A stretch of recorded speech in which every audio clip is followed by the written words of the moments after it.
Welcome to this tutorial. In this session, we'll show you how to set up blood component types in your system, so every product your blood bank handles is classified correctly from the start.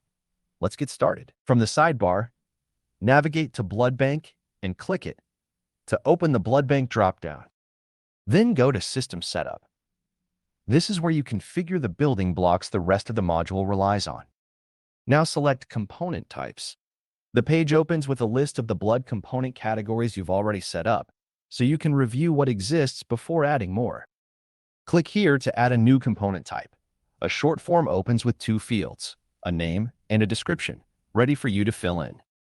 In the name field, enter the component, for example, irradiated blood. This is the label staff will see whenever they log or issue this product, so keep it clear and standard.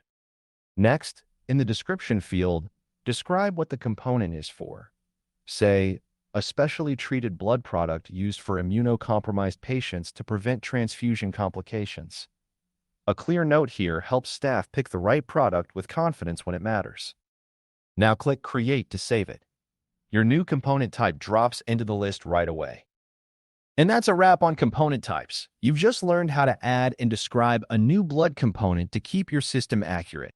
Thank you for watching, and we'll see you in the next tutorial as we continue setting up your blood bank system.